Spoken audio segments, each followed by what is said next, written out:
It is important to decide to be happy in the Lord. And today, be happy in the Lord. Maraming mga dahilan para tayo mamroblema, malungkot, pero lalo ka lang lulungkot pag nagdagdag ka pa ng pag-aalala. Happiness is a decision. And because God is God and God is in control, we can decide to be happy even though there are many reasons and temptations to be sad. Acts 10:14 to 15, Peter said, "Lord, I can't do that. I've never eaten anything that is unclean and not fit to eat." The voice spoke to him again, "When God says that something can be used for food, don't say it isn't fit to eat."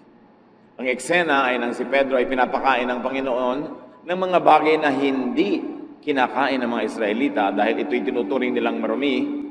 At sinabi ng Diyos, "Huwag mong matawag-tawag na marumi, ang ngayon ay ipinapakain ko sa iyo, therefore sinasabi ko sa iyo, malinis yan." Ang pag-aaral natin ngayon, pinamangatan, Blessed among widows. Pinagpala sa lahat ng mga balo. Isang napakahalagang kwento na kapupulutan ng mayamang aral. Salamat, Panginoon, dahil kami pinagsama-sama mo upang magdiwang ng iyong kabutihan, upang ipagdiwang namin ang isang buhay na naman, isang araw na idinagdag niyo sa amin. Turuan niyo kami na pahalagahan ang araw na ito. Huwag itong baliwalain, punuin ng reklamo at lungkot, kundi ito ipagdiwang at ipagsaya. At ngayon, dalangin namin, kausapin niyo po kami ng isang simpleng mensaheng makapagpapatibay na aming pananalig at makapagpapasaya sa aming buhay. Lead us, teach us, be our preacher. In the name of Jesus Christ, your Son, our Lord, our friend, we pray with thanksgiving. Unang Hari, 17, 1 hanggang 15. Si Elias ay isang propetang taga-Tisbe sa Gilead. Sinabi niya kay Ahab, "Saksi si Yahweh, ang buhay na Diyos ng Israel na aking pinaglilingkuran, hindi uulan, ni hindi magkakahamog sa mga darating na taon hanggat di ko sinasabi." Pagkatapos sinabi ni Yahweh kay Elias, "Umalis ka rito at magtago ka sa batis ng Karit sa silangan ng Jordan. Maiinom mo ang tubig sa batis ng Karit at may inutusan ako mga uwak na maghahatid sa iyo ng pagkain." Sinunod nga ni Elias ang sinabi ni Yahweh. Lumakad siya at nanirahan sa may batis ng Karit sa silangan ng Jordan. Umaga't hapon, may mga uwak na nagdadala sa kanya ng pagkain at sa batis naman siya umiinom. Ngunit dumating ang panahon na natuyo na rin ang batis. Kaya sinabi sa kanya ni Yahweh, "Umalis ka rito, pumunta ka sa Sarepta, sa lupain ng Sidon. May inutusan akong isang biyuda na magpapakain sa iyo roon." Pumunta nga siya roon at nang papasok na siya sa pintuan ng lungsod, nakita niya ang biyuda na namumulot ng panggatong. Sinabi niya sa babae, "Maaari po bang makiinom?" Aalis na ang babae upang ikuha siya ng tubig nang pahabol niyang sabihin, "Kung maaari, bigyan mo na rin ako ng kapirasong tinapay." Sumagot ang babae, "Saksi si Yahweh ang inyong buhay na Diyos na wala na kaming tinapay. Mayroon pa kaming kaunting harina at ilang patak ng langis. Namumulot nga ako ng panggatong upang lutuin iyon at makakain man lang kami ng anak ko bago kami mamatay." Sinabi sa kanya ni Elias, "Huwag ka mag-alala. Pumunta ka na at gawin mo ang iyong sinabi, ngunit ipagluto mo muna ako ng isang maliit na tinapay at pagkatapos magluto ka ng para sa inyo. Sapagkat ganito ang sabi ni Yahweh, Diyos ng Israel, hindi ninyo mauubos ang harina sa lalagyan at hindi rin matutuyo ang langis sa tapayan hanggat hindi sumapit ang takdang araw na papatakin ni Yahweh ang ulan." Ginawa nga ng babae ang utos ni Elias at hindi naubos ang pagkain ni Elias at ng mag-ina sa loob ng maraming araw. Isang kagilagilalas na kwento na patuloy pa rin at maaaring maganap sa buhay natin ngayon. Isa-isahin natin at pulutan ng mga aral na maia-apply sa buhay natin ngayon. 1 Kings 17, 8-9. The Lord told Elijah, "Go to the town of Zarephath in Sidon and live there. I've told a widow in the town to give you food." Nabasa na natin ang unang kabanata ng kasaysayang ito. Si Elijah ay pinaalis ng Diyos doon sa kabayanan sapagkat ilang taon nang hindi umuulan. Walang ani, walang pagkain, walang tubig. Namamatay ang tao sa gutom. At sabi ng Diyos kay Elijah, pumunta ka doon sa batis ng karit, sa isang liblib na puok. Yun ang iinumin mong tubig at may mga inutusan ako mga uwak na magdadala sa iyo ng pagkain. Alam niyo ang mga uwak, paano sila nagkakaroon ng pagkain? Bigla-bigla na lang silang lumulusob sa mga pagkain, mga nakahain ng mga pindang, ng mga daing, mga pagkain ng mga tao, ninanakaw nila actually. Kaya ang mga uwak ay considered na unclean bird. Hindi kailanman kakainin ng mga Israelita ang anumang bagay na may kinalaman sa mga uwak, lalo't mga uwak ang nagdala. Pero sabi ng Diyos kay Elias, may mga inutusan akong uwak na araw-araw dadalhan ka ng pagkain. So God blessed Elijah through unclean birds. God now would bless Elijah through a foreigner, a non-Jew, and a widow at that. Dalawang panggagalingan ng pagpapala ng Diyos na sa karaniwang pag-iisip ay hindi aasahan na pwedeng gamitin ng Diyos at hindi tatanggapan ng mga relihiyosong Israelita dahil mga unclean o kaya ay foreigner, tapos balo pa. Na pagka sinabing balo nung unang panahon, 99% ibig sabihin mahirap. Kasi bihira namang balo ang merong kayamanang minamana o kaya ay may sariling negosyo o hanap buhay. Kaya pag sinabing balo, karamihan din gutom, mahirap, salat sa mga pangangailangan. Dalawang pagmumulan ng pagpapala na sa karaniwang pag-iisip ay hindi gagamitin ng Diyos sa tingin ng mga relihiyoso. Pero Diyos mismo ang nagsasabi, meron naman akong bagong supplier para sa iyo, isang mahirap na balo. 1 Kings 17, 10-11. When Elijah came near the town gate of Zarephath, he saw a widow gathering sticks for a fire. "Would you please bring me a cup of water?" he asked. As she left to get it, he asked, "Would you also please give me a piece of bread?" Namumulot ng mga tuyong kahoy ang babaeng ito upang gawing panggatong, fuel para siya gumawa ng apoy at makapagluto ng last meal nilang mag-ina. So may imagine natin sigurong tuyong-tuyo ang kanyang balat, nakakapit na sa buto ang kanyang balat dahil wala na siyang taba at wala siyang laman. At ngayon ay para siyang kalansay na namumulot ng mga tuyong kahoy sa isang kalansay na landscape dahil walang buhay na halaman. Nakakalungkot. At lumapit sa kanya, propeta, at sinabi, "Bigyan mo nga ako ng tubig."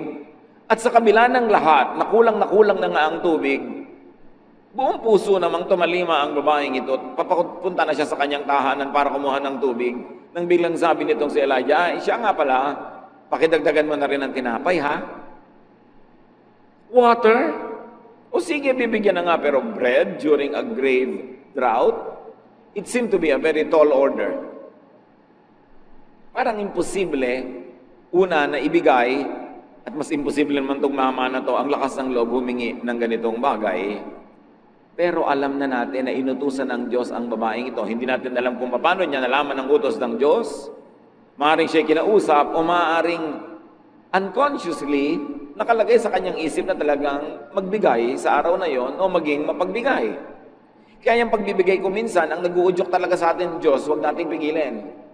Pero huwag lang tayong papauto sa mga nanggagamit at mga abusado. Kailangan din, marunong ka. 1 Kings 17:12. The widow answered, "In the name of the living Lord, your God, I swear that I don't have any bread. All I have is a handful of flour and a little olive oil. I'm on my way home now with these few sticks to cook what I have for my son and me. After that, we will starve to death. Sabi niya, isinusumpa ko sa ngalan ng Diyos mo, sa ngalan ng inyong Diyos, wala akong tinapay. Yes, meron akong konting harina, konting patak ng langis, at ngayon meron ako pang gatong, gagawa ako ng apoy, magbe-bake ako ng konting-konting tinapay, at pagkakain namin yun, hihiga na kami mag-ina, at aantayin na lang namin ang kamatayan. Ganun kalala ang sitwasyon. It was grim and heartbreaking. Pero sabi ng widow, your God. The widow was not fully aware that she also believed in this God. Na nung siya ay tinutusan ng Diyos na pakainin ng propeta, siya naman ay sumangayon. Kaya't bibigyan nga niya kung anong meron siya, tubig nga ibibigay niya eh. Wala lang nga talagang reading tinapay, pero inamin niya, meron naman siyang konting harina.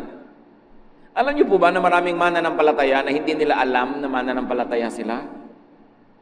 Kasi maaaring iba yung religious background nila, iba yung nilakihan nila na environment. Pero yes, nananalig sila sa buhay na Diyos sa langit na sinasamba ng mga Israelita, pero hindi sila lang ang nakakakilala o sumasamba, bagamat meron silang conscious knowledge of this God. Hindi exclusive sa kanila ang pananalig na ito dahil maging sa Biblia, napakaraming patunay na maraming hindi Israelita ang nananalig sa Diyos. Bagamat hindi articulated, hindi ganong linaw ang kanilang mga doktrina, but in effect, in practice, they are believers, like this woman. 1 Kings 17:13-14, Elijah said, everything will be fine. Do what you have said, magluto ka ng balak mong gawin, go home and fix something for you and your son, but first, please make me a small piece of bread and bring it to me. Hindi natin alam kung si Elijah ay diabetic. Bumababa na ang kanyang sugar levels, kailangan siyang unahin. Kaya sa mga kainan, merong lane dapat ang senior citizens. Hindi lang dahil mahina na sila at matanda na sila, marami sa kanila diabetic na rin. At alam niyo ng mga diabetic, pag nagutom, kailangan pakainin agad dyan, bumababa ang blood sugar. Well, we don't know if that's the case of the prophet. Pero sabi niya, sige, gawin mo yung balak mo magluto para sa inyong dalawa. Pero pakiuna mo na ako. Magluto ka muna ng kapiraso, dalhin mo sa akin, at pakainin mo ako. Verse 14, the Lord God of Israel has promised that your jar of flour won't run out and your bottle of oil won't dry up before He sends rain for the crops.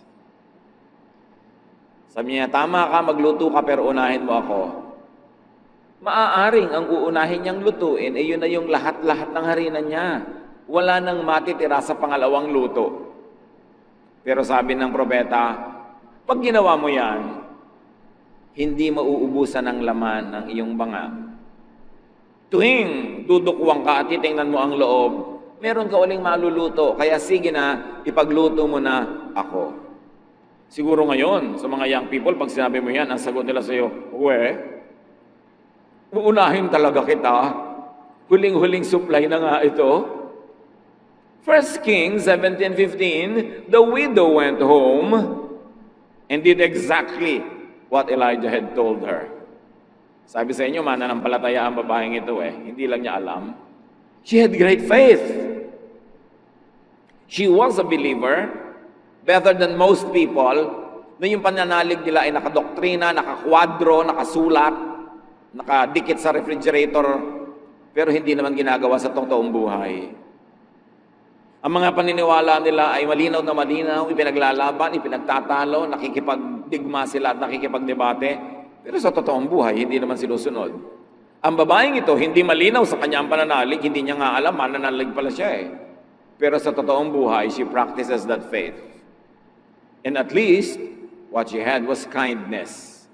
And kindness is high religion.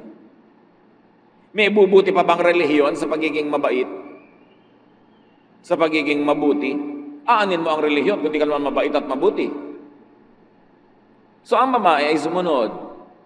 At sabi ng Bible, she and Elijah and her family had enough food for a long time. Dahil sinunod niya ang utos sa kanya ng Diyos, sinunod niya ang sabi ng alagad ng Diyos, she practiced that faith, which was not articulated by doctrine, but nevertheless was articulated by her deeds, and you will know a tree by its fruits, sabi ni Jesus. Matapos siyang magluto para sa propeta, ang bango nun, alam niyo yung bagong bake na tinapay, at ang mga Israelita noon, magpapainit sila ng bato, lalagyan nila ng gatong yung ilalim ng bato, iinit yung bato, mainit na mainit, doon nila ipapatong yung harina na may konting langis. At kung may supply, baka may itlog pa yun na isinama, pero ngayon, langis lang talaga at konting oil at harina, ang bango nun, lalo sa taong gutom, pero tiniis nilang mag-ina ang gutom nila, ibinigay muna nila sa propeta. And lo and behold, natingnan niya uli ang kanyang banga, may bago na namang harina doon, nag-bake siya, at araw-araw, sa tinagal-tagal ng panahon, bago umulan na tumubuli ang mga halaman at makarecover ang ekonomiya, yun ang naging pagkain nila. Kung ipinagkait niya, kung nakinig siya sa word, at naging selfish siya, meron siguro silang nakaing last meal, pero yes, last na talaga. So she was blessed among so many widows. Maraming aral, at natitiyak ko ngayon pa lang, na process na ng marami sa ating kanong aral, sa ating personal na buhay. Pero dagdagan pa natin. More blessings could await those who help God's chosen servants. That's what the story says. Mark 9:41, sabi ni Jesus, anyone who gives you a cup of water in my name, just because you belong to me, will surely be rewarded. Sino man daw na mag-aabot kahit man lang isang basong tubig sa kanyang mga alagad, dahil mga alagad sila, dahil naglilingkod sila sa Diyos, dahil instrumento sila ng Diyos, tiyak na magagantimpalaan.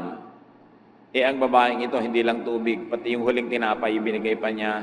Kaya kutakot-takot na tinapay ang naging kapalit.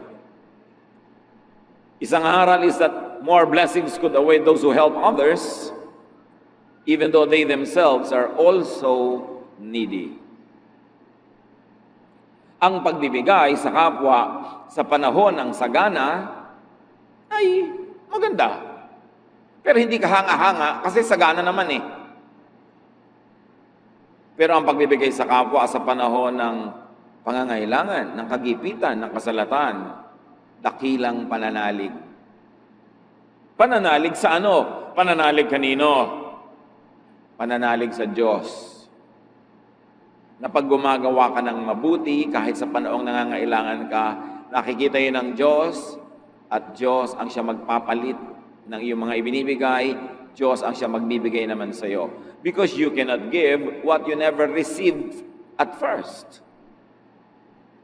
Ano man ang ating ibinibigay ay natanggap na muna natin mula sa Diyos. Kasi kung hindi ka binigyan ng Diyos, anong ibibigay mo? You were born into the world with nothing. And you will go out of this world with nothing. Wala namang ipinanganak na may dala ng ari-arian, kayamanan, etc. Kaya kung meron man tayong ipapamigay, yun ay dahil lang nakatanggap na muna tayo. Kaya napakamali na hindi magbigay. Kasi ikaw nabubuhay dahil lang tumatanggap ka sa Diyos. Gumagamit ang Diyos sa mga instrumento, pero lahat ng mabuting bagay ay galing sa Diyos. Paano mo ngayon haharangan yung daan ng pagpunta sa iyo ng biyaya sa pamamagitan ng pagharang doon sa daan na papalabas mula sa iyo at patungo sa iba? Iisang daan yon. The same way that God uses to give you is the same way that you will use to give to others. When you close that road so that you won't have to give to others, you also close the same road that God uses to give to you. Pag naging maramot ka sa kapwa, pinipilit mo ang Diyos na maging maramot din sa iyo. Kasi ang sabi ni Jesus, give and it shall be given to you. Magbigay ka at ibibigay din sa iyo. Sa katunayan, dahil ibinigay na sa iyo, kaya magbigay ka. Kung sobra ka magpapakatalino, magpapaka-wise, magpapaka-selfish, you will survive for a few days, but beyond that, no more. Kaya ang tunay na matalino, mapagbigay. Paano pa kung hindi ka lang matalino at maka-Diyos ka pa, di lalo ka mapagbigay? Hindi matalino yung maramot. Akala ng iba, katalinuhan yun. Be wise. No. Pwede mo ba naman mawawisan ng Diyos? Siya na nakaabang, naghihintay, nanonood sa lahat ng ating ginagawa. Pwede mo bang mailihim sa Kanya na ang damot-damot mo? Because in the same way you give, it shall be given to you. Alam ng mga taong generous kung gaano ka-generous ang Diyos. Ang mga kuripot, hindi nila mararamdaman yung generous giving ng Diyos. Kasi kuripot din ang pagbibigay sa kanila. Hindi ba kayo nakakahalata? Yung mga kuripot, yung mga hindi mapagbigay, yung mga mararamot, habang buhay nagtitipid. Habang buhay, tuos ng tuos. Habang buhay, kwenta ng kwenta. Habang buhay, tiis ng tiis. Kasi yun ang style nila. Pag tinitiis mo ang iyong kapwa, di titiisin ka rin ng langit. Pag binemenos, nililiitan, kinokontian mo ang bigay sa iba, di konti rin ang dating ng blessing sa'yo, kaya katipid ng tipid. Sasabihin ng iba, alam mo, kaya ako nabuhay ng matagal, katitipid ko. Hindi nila naiintindihan, kaya ang tagal mong tipid lang ng tipid, kasi kuripot ka. Imposible ba sa Diyos na buhusan ka ng pagpapala pag gusto niya? Sinong makakapigil sa Diyos kung gusto kanyang palangoyin sa pera? At sino naman ang makakapigil sa Kanya kung ayaw Kanyang bigyan? Alam niyo kung sino ang makakapag-udyok sa Diyos at makakapigil sa Diyos? Tayo rin. Because in the same way you give, you receive. What you do to others, they do unto you, and God does to you. Ang tunay na matalino, mapagbigay. Kasi ang pagbibigay ay pagtatanim. At ang pagtatanim ay pag-ani. Hindi man yung binigyan mong eksaktong tao ang anihan mo, aanit-aani ka sa iba. Kasi si Jesus ang may sabi, what you plant, you harvest. Pero ang pinagkakait, ipinagdadamot mo sa iba, ipagkakait at ipagdadamot din sa iyo ng langit. Kaya maging mapagbigay dahil matalino at lalo naman kung dahil maka-Diyos. More blessings could await those who believe that God will provide. Alam niyo yung karamutan, ibig sabihin nun, hindi ka masyadong naniniwala that God can provide for your needs. Therefore, you have to be very wise, you have to be very selfish, sometimes you have to be very greedy, that you can cheat and steal from others dahil hindi ka naman bibigyan ng Diyos kung hindi ka magnanakaw. Hindi ka papakainin ng Diyos kung hindi ka magiging makasarili. Yun ang sinasabi ng mararamot. Kaya hindi nakakatuwa sa Diyos yun. Of course, hindi naman ibig sabihin ako maka-Diyos ka, bulagsak ka na. Tapon ka na lang ng tapon, bigay ka na lang ng bigay kahit sa hindi dapat bigyan. But do not let needs and famines scare you. Do not let needs and famines take away your humanity and kindness away. Yes, merong panahon ng taggutom, pero Diyos pa rin ang Diyos sa panahon na yon. Yes, may panahon na wala kang kita, wala kang trabaho, wala kang negosyo. Yes, may panahon na lugi ka. Yes, may panahon na salat at kulang na kulang ka. Pero ang Diyos ay nakaupo pa rin sa kanyang trono at siya pa rin ang Diyos. Ang mahalaga sa mga panahon na ganito, manatiling tapat, manatiling nananalig, at manatiling mabait. Hindi sapat na dahilan ng ating mga kasalatan at pangangailangan para tayo maging maramot at masama sa kapwa. Ang tunay na nananalig, you will be good in spite of needs, in spite of wants, in spite of poverty.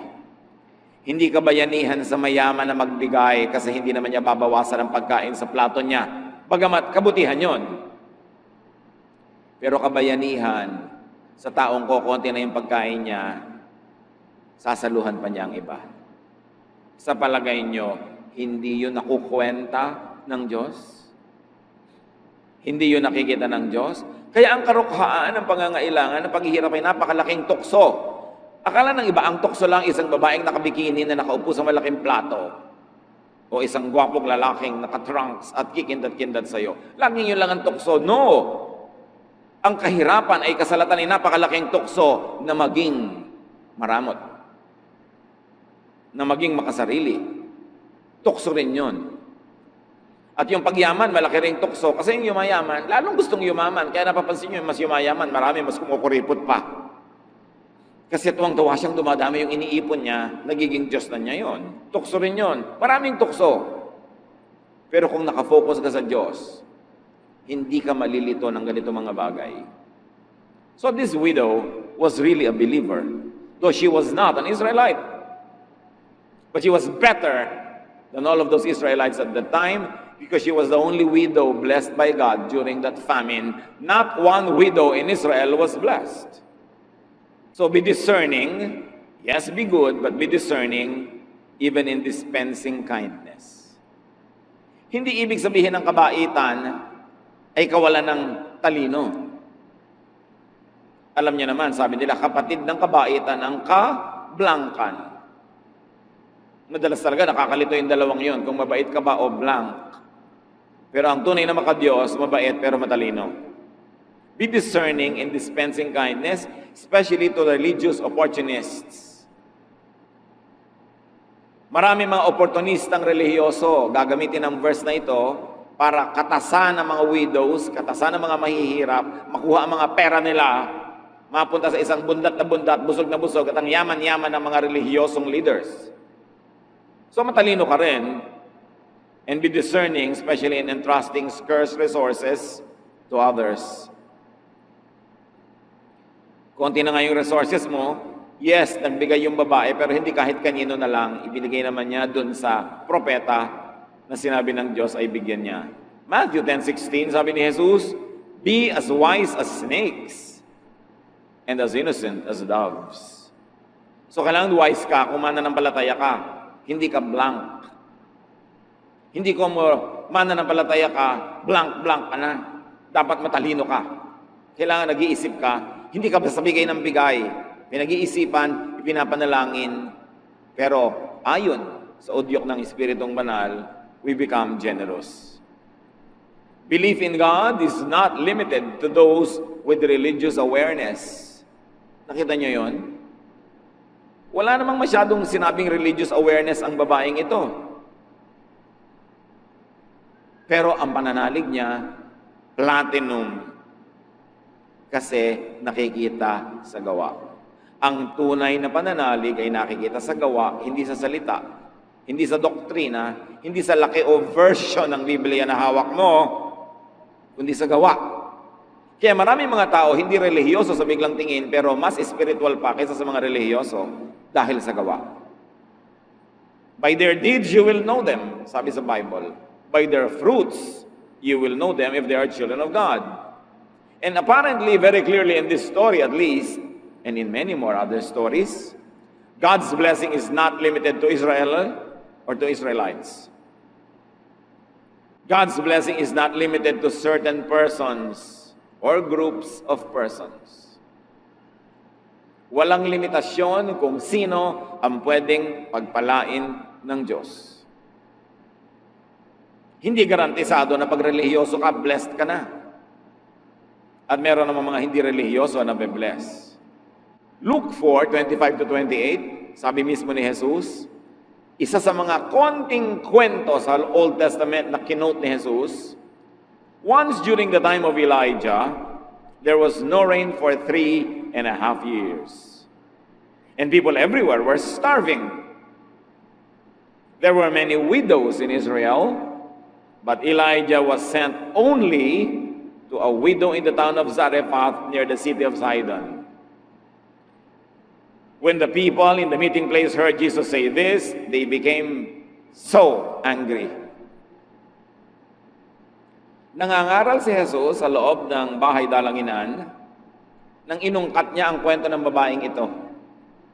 Sabi niya, alam niyo noong unang panahon, 3.5 taong walang ulan. Anong klaseng El Nino yan? Ang tagal. Drought. Pag may drought, walang tubig. Pag walang tubig, walang halaman. Pag walang halaman, walang kakainin ng sino man. 3.5 years. Kung may itinago ka man, ubus na dahil 3.5 years. Sabi niya, wala ni isang babaeng balo sa Israel na pinagpala at pinili ang Diyos, kundi ang babaeng ito na taga Sidon, meaning Gentile, hindi Israelite. Sabi ganoon, siya lang ang pinagpala ng Diyos. Nagalit ang mga banal at relihiyosong Israelita na nakikinig noon sa sermon ni Jesus. Bakit sila nagalit? Because the Jews had always thought of and considered themselves as special and favored. Sobra na nilang napapaniwala ang kanilang mga sarili na napaka-special nila sa Diyos. Sila lang ang mahal ng Diyos, sila lang ang anak ng Diyos, sila lang ang itinangi ng Diyos. At yan ay binasag ni Jesus sa napakaraming pagkakataon. Ipinamukha niya sa mga Israelita, you are not as special as you think. At sabi ni John the Baptist, kahit ang mga batong ito, pwedeng gawin ng Diyos na tagasamba sa Kanya kung kayo mga Israelita hindi sumasamba. Sobra kasing naging ethnocentric ang mga Israelites. Sobrang yumabang sila. Sila lang ang blessed. At sabi ni Jesus, alam niyo ba? 3.5 years, not one widow in Israel was blessed, but this outsider was blessed. Because God blesses whom He likes to bless.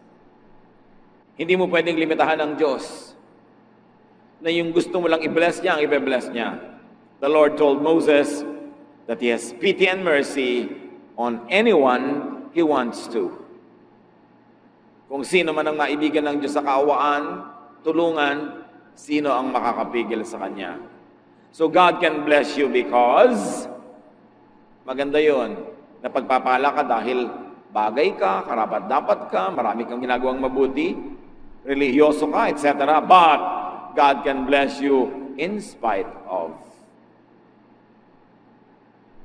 Yes, pwede kang pagpalain ng Diyos dahil bagay ka, at pwede kang pagpalain ng Diyos kahit di ka bagay pagpalain, lalo sa tingin ng iba.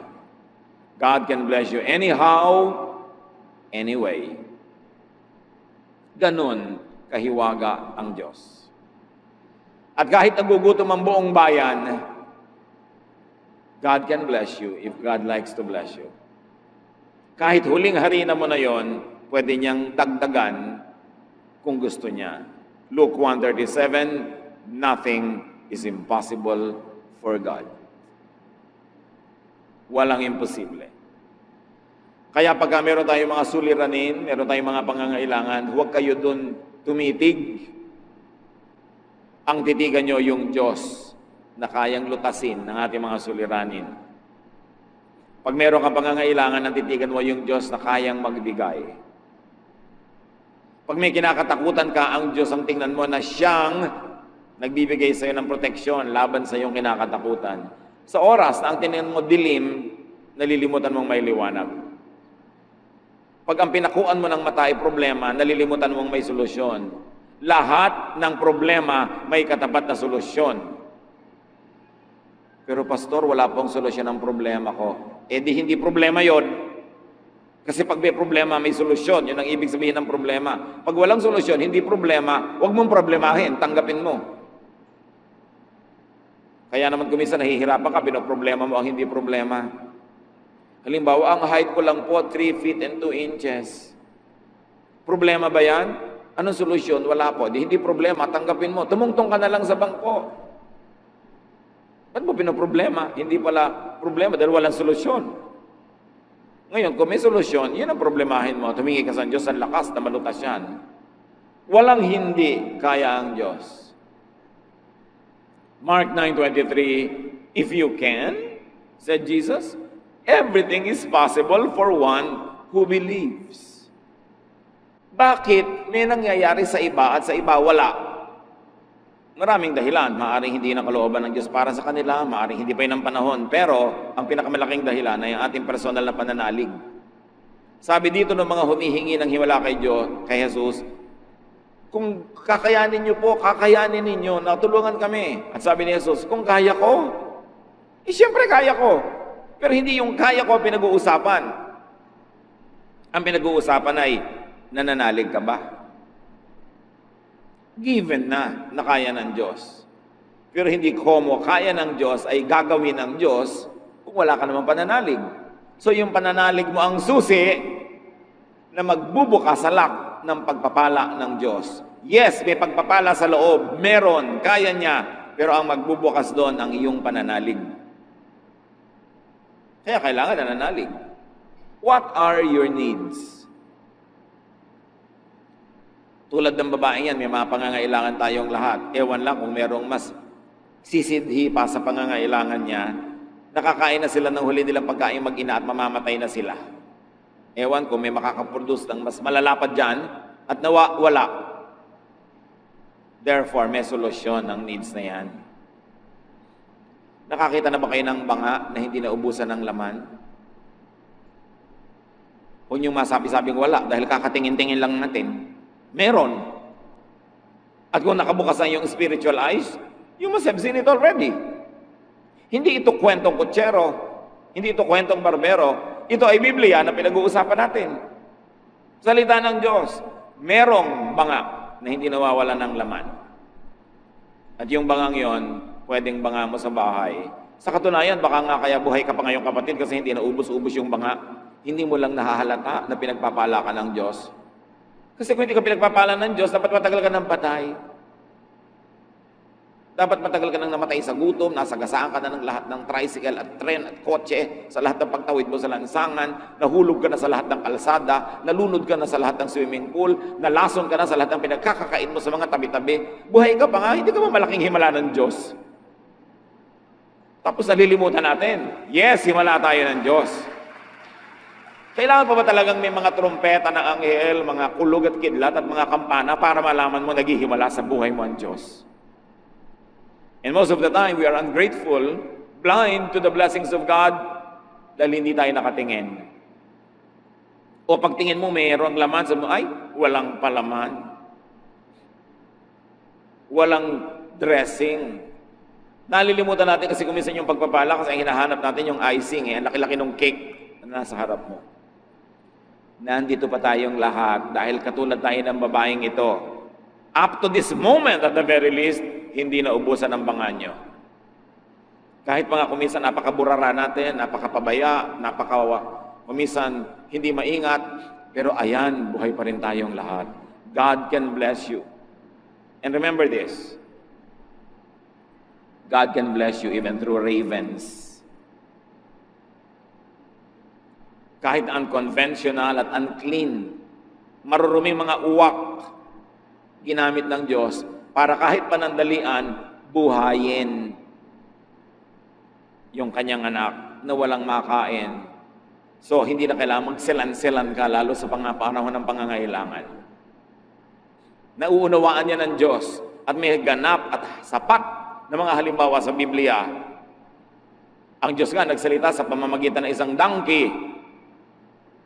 Pinagpala ng Diyos ang mga spies ng Israel through a prostitute, Rahab. Marami mga relihiyoso ngayon, mas maselan pa doon sa mga karakter sa Bible na pinagpala talaga ng Diyos. Meron pa, walang katrabaho sa buhay, tapos may nag-alok, kaya lang may trabaho pag linggo.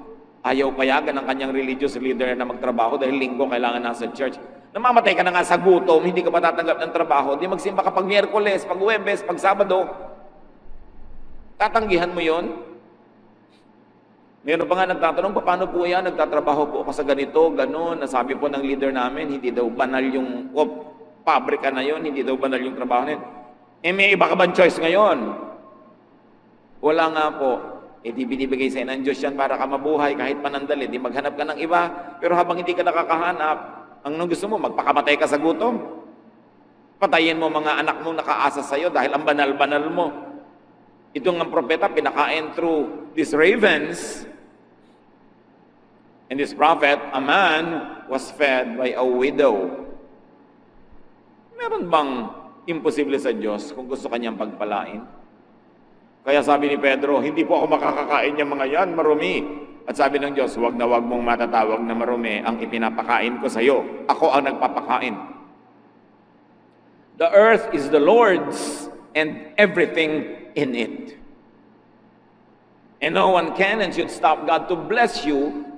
Kahit yung pagiging maselan mo na may relihiyoso, meron kang dapat tanggapin, lalo sa oras ng kagipitan, at tanggapin mo yon na nanggagaling sa amang umuunawa at nagmamahal sa iyo. Galit na galit ang mga Bible-based Christians sa mga puon-puonan, sa mga idols, sa mga Diyos-Diyosan. Pero yun ay yun lang mga Diyos-Diyosan na rebultong kahoy, or chalk, or calendar, o picture. Pero maraming born-again Christians, evangelical Christians, pero ding puon-puonan at mga imahen. Ano yun? Mga doktrina tungkol sa Diyos na hindi tumpak. A misrepresentation of God through very narrow doctrines is also an idol. Because the definition of an idol is a misrepresentation of God. So when you misrepresent God, make God angrier than He is, make God look more strict than He is, you are actually creating an idol and you are worshiping an idol. Parehong bawal lang yun. Isang galit na galit ka sa rebultong kahoy, rebultong bato, pero may rebulto ka wala sa utak mo, doktrina tungkol sa Diyos na mali. Baluktot, salungat, sa tunay na imahe ng Diyos na mabait, mabuti, maunawain, mapagpatawad. So, you could be blessed by God even through an unlikely source. May nagtatanong pa, paano po pag may nag-donate ng tithe ng napanalunan niya sa loto, tatanggapin niyo po ba? Sabi ko, aba, yes, dalian. Galing po sa loto. Galing po sa kanino lahat ang pera sa mundo? Ibig mo sabihin, examining ko pa ang lahat ng nagta-tithe dito? Nasa Diyos yun at nasa nagbibigay. At kung galing man sa hindi maganda, dahil ibinigay niya sa maganda, di gumanda. Hindi ba galing din tayo sa dilim, hinugod sa dilim? Galing din tayo sa hindi maganda? Pero dahil sa Panginoon, gumanda ang situation natin. Lahat na papaganda ayon sa puso at ayon sa layunin. Huwag sobrang maselan. Wala na ngang trabaho, magbibitiw pa sa trabaho dahil sa religious arte. Lalo kung may pananagutan ka, may mga pakainin ka sa buhay mo, tanggapin mo yan bilang pagpapala sa Diyos. At kung hindi ka masyadong komportable, di maghanap ka ng iba, pero habang wala pa, bakit ka naman tatalon from the frying pan to the fire? Na nasa banig, lilipat sa sahig, sabi ng matatanda. Don't be so squeamish. Minsan, mas baselan pa tayo sa Diyos. Mas banal pa tayo sa Diyos. Kasi meron tayong mga paniniwalang hindi naman totoo dahil nahuhubog ang paniniwala natin sa Diyos through doctrinal idolatry. Idols din yun. Dapat din yung basagin. Dapat ipakilala ang Diyos kung sino talaga siya at kung paano siya nagpakilala sa Biblia. Hindi lang siya isang snapshot. Yes, there were moments when God was strict. There were moments when God was angry, but those were just snapshots. Parang snapshot ng balance nyo sa bangko. Hindi ko may laman yun. Nung nag-apply kayo ng visa, ibig sabihin may laman pa yun ngayon. Di ba? Naiiba-iba rin yun. Maraming snapshots ang Diyos. Hindi siya pwedeng ikulong sa isang snapshot lang. Dapat malawak ang pagtingin mo sa Kanya kasing lawak ng presentation ng buong Biblia sa Kanya. Don't limit God. So do not focus on your needs, but focus on the giver, the Lord. So are you needy? Anong mga pangangailangan ninyo?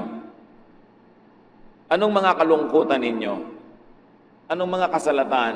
Hindi yan excuse para maging masama. Hindi yan excuse para maging masungit. Hindi yan excuse para maging maramot. Lahat tayo may hinihilang buntot. May mga pabigat sa buhay, pero hindi excuse yun para ilabas mo yung sungay. Mas may hinihila kang bigat, mas gumaganda pagka kagandahang loob, kagandahang asal ang ating ipinapakita. Kahit na may problema ka, pwede kang ngumiti. Kasi ang pagsimangot naman, hindi masosolve yung problema mo eh. So huwag tayong pabigat sa sobrang dami ng mga issues. Huwag nating lilimutin ng Diyos kasi siya ang laging tumutulong sa atin. At kaya niya tayong tulungan kung iibigin niya. Yung puso natin ang ilagay natin sa tama. Makinig tayo sa udyok ng Espiritong Banal. Huwag tayong matakot sa famine. This widow survived it. And there's no reason why anybody cannot. Basta tayo kakasihan ng Diyos at pagkakalooban niya ng pagpapala. So sa Kanya tayo umasa, sa Kanya tayo manalig, at yung turo niya ang ating sundin. Ama namin, salamat dahil kayo'y laging nandyan, hindi nag-iiba. Sa katunayan, kami ang patunay na kayo'y himala. The mere fact that we're here now is a testimony to your miracles. many miracles. Turuan nyo kaming mabukas ang isip, ang mata, na sa inyo nakatingin, nananalig sa inyo at sumusunod sa inyo, hindi nagpapagulo sa pananakot ng sanlibutan para maghari ang inyong kapayapaan sa aming puso. Pagbulay-bulayan natin mga kapatid sa ilang saglit, ang iba pang mga kahulugan nito sa ating buhay. Bow before the Lord. Be at peace with the Lord. Close your eyes if it helps you to focus, and thank God for the many ways that He had made miracles to bring you today here. And He will bring you tomorrow to where you should be, because God is the same yesterday, today, and tomorrow.